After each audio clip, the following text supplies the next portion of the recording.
caring for me? And most importantly, is am I right with my Savior? Am I truly in a place where I'm following the path that God has for me? And that's been a very unique challenge in my life recently. I haven't been working for about 3.5 months. I've been doing odd jobs and substitute teaching. By the way, hardest job I've ever had is being a junior high substitute teacher. It's just the worst some days. But God's been teaching me more than I could ever imagine. Because in all of this, beyond finding my identity in my job, I found my identity in Christ in a fresh way. It's been fantastic. It's been absolutely fantastic. But none of these things have anything to do with monetary success, financial stability. We certainly don't have any financial stability in my house currently. Just being honest. They don't have anything to do with how my resume looks. They have everything to do with eternal things. That's been the focus. And it's really changed the way I've looked at the world. The second reason you should care about this is because this is something as followers of Jesus that God's asked us to do.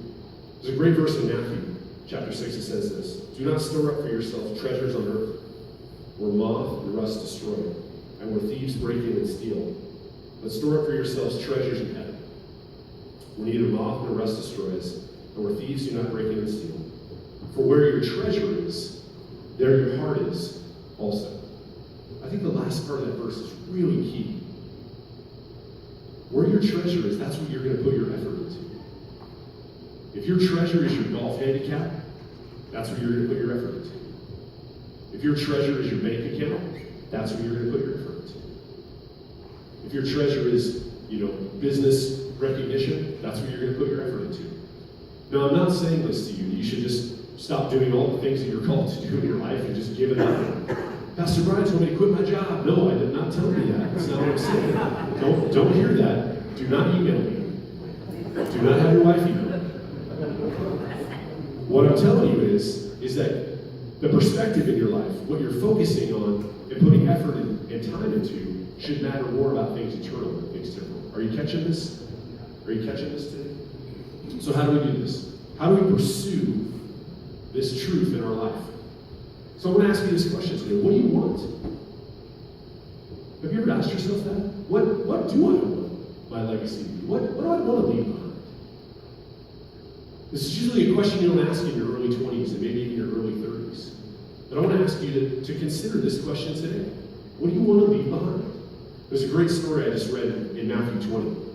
Jesus is leaving Jericho, and there's a huge crowd, and they're kind of following along with him. And there's two blind men on the side of the road, and they're calling out to Jesus, "Yo, Jesus!" I don't think they said it like that, but that's just in my mind. That's what I heard. Hey, Jesus! And they're calling, and the crowd is like shushing them, like, "Quiet, blind guy, knock it off. This is an important man." And they call out to him again, "Jesus!" And the crowd is shushing him. And then they say this, "Lord, Son of David, have mercy on us." And Jesus stops. And he looks over at them and he says this. I don't know if I've never read this before, if I've never read it in this way before, but Jesus stops and he says to them, "What do you want me to do for you?" And I thought, man, I want Jesus to ask me that. I want him to go, "Brian, what do you want me to do for you?" And then I realized, he has asked me that. He has asked me. And I want to ask you the same question today. What do you want God to do for you in your life? Now, we can very easily slip over to a branch of theology that I do not believe in, where you just ask God for something and you expect that he's going to give it to you. Because sometimes we ask for things that God really doesn't want to give us because he knows it's not good for us. I've been praying for a Ferrari for a very long time. A very long time.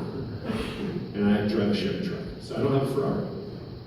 Because God knows that's not the best gift for me. That's not his will for me in my life. But God stops and he asks these guys, "What do you want me to do for you?" And I want to ask you to ask yourself that question today. What do I want in this eternal perspective that you have now? What do I want in my life? What do I want to leave behind? What do I want my legacy to be? What do I want to invest in that's going to last far beyond the lives of myself and my wife and my kids? Anybody catch the funeral for Billy Graham? I just saw some highlights. I don't want a lot in my life, but I would love to have one person say one thing about me that they said about Billy Graham. Just one. I only want one comment that any of those people said about him. That would be enough for me. But you have to stop and you have to ask yourself. And Jesus did not stop and ask those guys what do you want me to do for you? Because he didn't know the answer. He wants them to declare to themselves and really think about what it is that they want him to do. So I ask you today, is temporary success and glory enough for you? Is that enough? If you're a follower of Jesus, I want to give you the answer. I've been substitute teaching. I give out answers now to kids all the time because that's what we do. That's not enough. That's not enough in God's eternal perspective. If that's enough for you, if that's all you've been chasing, I hope that you can see just a little shift, a little crack of light in a new way of thinking today. Real men that are following Jesus, expect a greater reward than the temporary one that's right in front of them today. Not if you're with me, not if that makes sense. What eternal things do you want? And so today, if you're not sure what you want, we have a way to find out. Is that you have to give God all these thoughts and all these questions and all these things and ask him, God, what do you want? Because if you don't know what you want, God trying to give you what he wants is a waste of time. Because you're not ready. So here's how we do it. The first way is you have to examine your heart. You have to take some inventory. Okay? You got to stop, you got to pause, you got to be honest with yourself.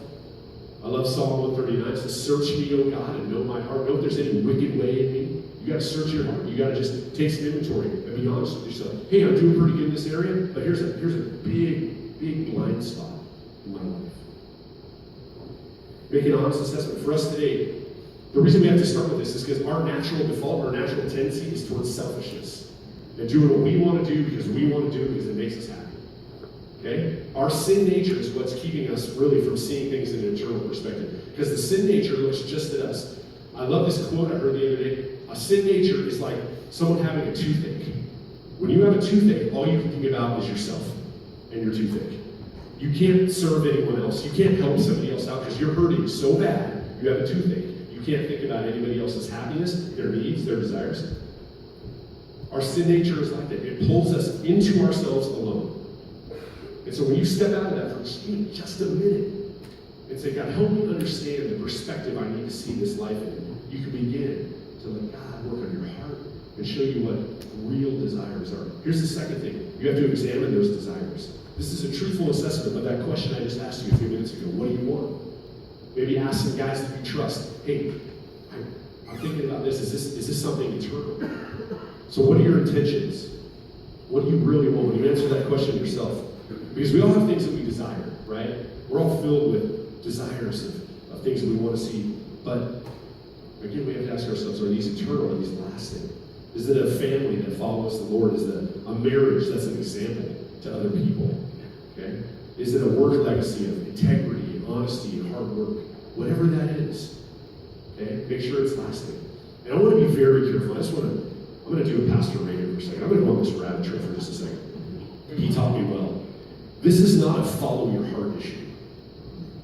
Okay? I don't want you to hear me say follow your heart. Because your heart is terrible. Your heart is deceitful above all else. I didn't say that, the Bible says that. Your heart is not what should lead you.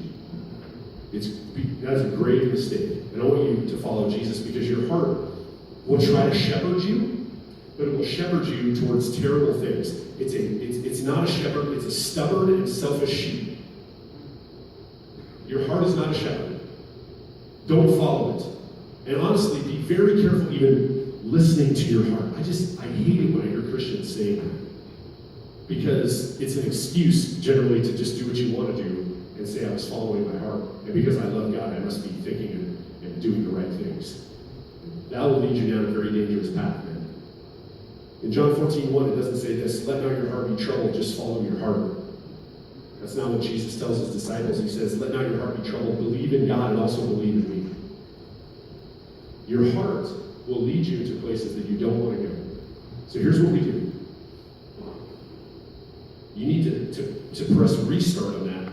Examine your heart and take all those things, those thoughtful things, those purposeful things, even the things that your heart may cause you to want to desire, and you have to take them to Jesus and lay them before him and say, listen, God, this is what I'm thinking, and I need you to show me the way. Maybe you need to press restart on it. The third thing you have to do is you have to examine your path. So you've examined your heart, okay? You examine the choices, examine your intentions, and you have to examine your path. You know where you are and you know what you want. And this is where we apply that very first thing that we talked about today, is that reject passivity. Now you have to make some action steps. You have to take some action and do some stuff. And so I want to ask you this: what's one place in your life?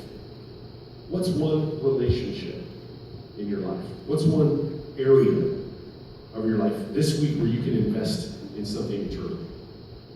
For you guys with kids out there, maybe it's that 15 minutes before bed. I call that the lost hour in our house every night. That hour before bed, it just feels like a wasteland a lot of times. You know what I'm talking about, you guys with kids. Maybe you reinvest that time and do something eternal with your kids. Maybe it's that 20 minutes after the kids go to bed where your wife goes to one corner of the house and you go to the other corner of the house because you're just exhausted. Maybe you invest some of that time with your wife. Maybe it's a coworker that you know God has put on your heart that you want to invest eternal things with. These are just ideas. I don't know what God's got for you, but maybe there's one area in your week where you can take a step. The first thing you got to do is pray. Say, God, I'm trying to see things from an eternal perspective. Please show me. Show me a new area. Show me an opportunity this week. And then here's what you do. You just do the next right thing. Just do the next right thing. Whatever God puts in front of you, do one right thing. That's it. You don't have to try to revamp your life. This isn't like trying to get in shape and be, I'm going to do 19 things and make my life better. No, just do one. Just pick one thing. Do one right thing this week. And then you know what? Do the next right thing. And then do the next right thing. And that starts to build on itself. And I said this before, you got to find some guys to do this alongside with. If you're in a guys group, that's a great place to kind of bounce these ideas off of. If you're not, there are some guys afterwards, Chris, I don't know, I'm just going to call people out. Greg, Pastor Daniel, Pastor Bob, they would love to help you figure out how to get with a group of guys that will help you know how to do this well. Because guys, everything in front of you has an expiration date. Everything. Here's what we're going to do. I'm going to take 2 minutes and I want you to discuss this question around your table, and then we're going to finish up with just one quick little ending part. I want you to answer this question at the table. What do you think keeps men from investing in eternal things? Okay? Discuss that around your table for just a couple of minutes, and we'll finish up today. What keeps men from investing in eternal things?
you guys are ready to make discussion? Let's give it about another minute.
All right. Hey, let's finish up. Hey, when we're done today, you keep talking. You don't have to just decide to stop talking when this thing's over. You guys can hang out, have some coffee, and continue your conversations. But I bet around your table some of the answers are this. There's all kinds of challenges. Maybe you just don't feel very spiritually strong. Maybe this is a brand new thing, walking with Jesus in your life. You don't feel like you have the strength to do that. Maybe it's some stuff that from your past that's holding you back, that holds men back from really engaging eternally. Maybe you just don't know how. Maybe you've never thought about life in this way before. That's something we can change quickly today. Maybe you had a terrible parental role model that just showed you all the wrong ways to be a man or a father in this world.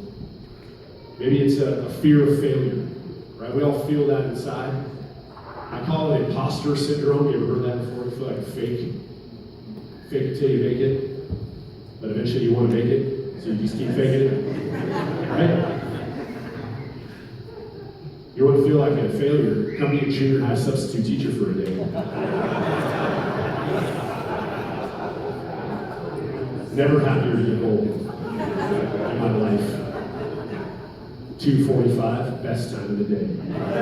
Driving away from school. Maybe you've tried this before. Maybe you've like, yeah, you know, I tried this and it just didn't work. The kids didn't listen, your wife didn't respond, you gave it up. Maybe you faced some criticism. Your spouse or some people around you just rejected what you were trying to do. They didn't understand it. Maybe you've just been too preoccupied with things. Work, hobbies, other things to see eternal perspective. And I get that. But guys, if you really see life for what it is, temporary, short, exploration in, and all these things, I think you can move towards what God has for you eternally. I'll tell you a quick thing that's happening in my life that has really pushed me in this area. I've been out of work for a while, just kind of subbing and doing things after I left my spot here at Calvary. And I was really frustrated with God and with life. And I was thinking, you know what? God, what on earth are you doing? I told God this. I don't understand what's happening. And then something happened. My dad got real sick. And my parents lived down in Vancouver, Washington. It's about a little over 2 hours away. And yesterday, my dad and mom went to the neurologist. My dad, he got the really bad flu, and then he got pneumonia. He's had all kinds of health problems. He was in the hospital for 30 days. So I was going down and helping my parents. And yesterday, my mom and dad went to the hospital and they did a bunch of tests. They're pretty sure my dad has Alzheimer's. And I wasn't sure I was going to tell you this today, but I realized it has everything to do with what we're talking about today.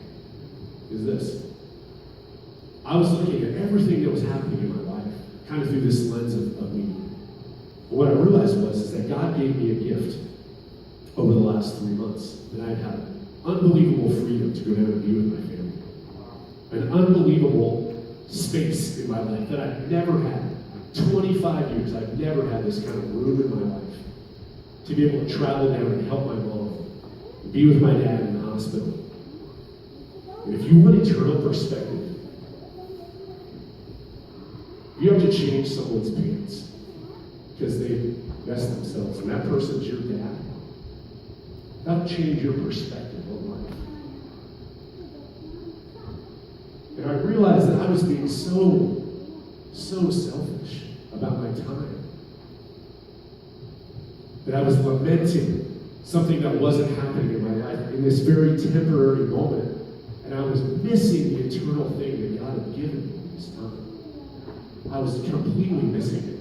And I was driving back, and I was on that awful stretch of I-5 between Kelso and wherever, where there's nothing. And God spoke to me. And he said, I've given you this gift for now. Don't waste it. Don't waste it.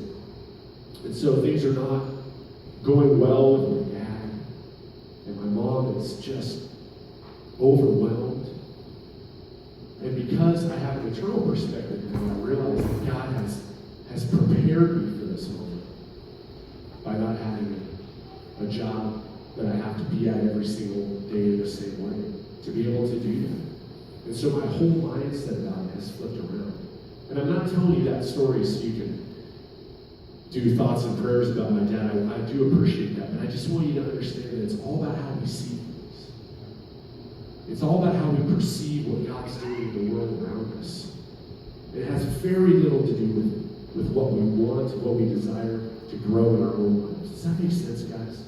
And if I could leave you with anything this today, is that expecting this greater reward calls men to action.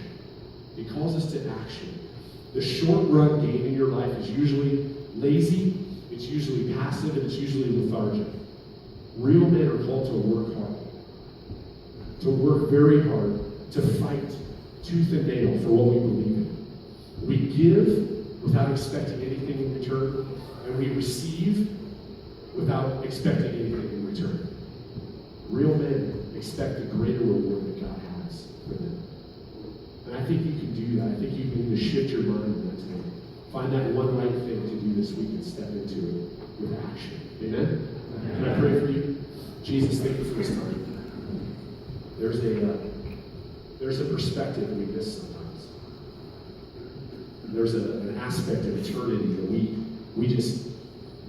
cruise right by. And I pray that wouldn't be so for us. That we would see the big picture, the eternal things that you're trying to do, the eternal movements and actions that you've called us to. And for each man in this room today, here's what I pray about. That this week you would give them one opportunity to do something, to say something, to act on something that's going to matter far beyond their life. With their kids, with their spouse, with someone they work with, God, whatever it is that you would show to them with clear eyes, and they would step into it actively. They would have a bias towards action and move towards it, God. Give them that perspective and bless them because of it. We pray in Jesus' name. Amen.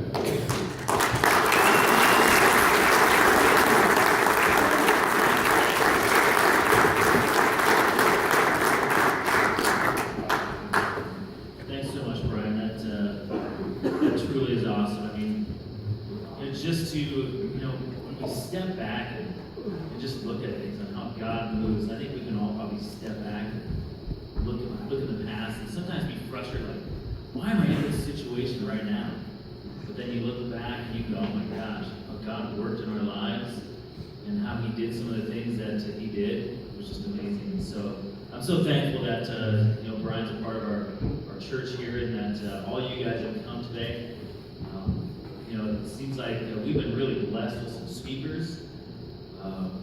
So next month, we got another speaker coming in too. So he's actually the superintendent over at Cascade Christian, Ken Friesen. And so that's going to be an amazing one that you're not going to want to miss either. And so he's got a great message he wants to share.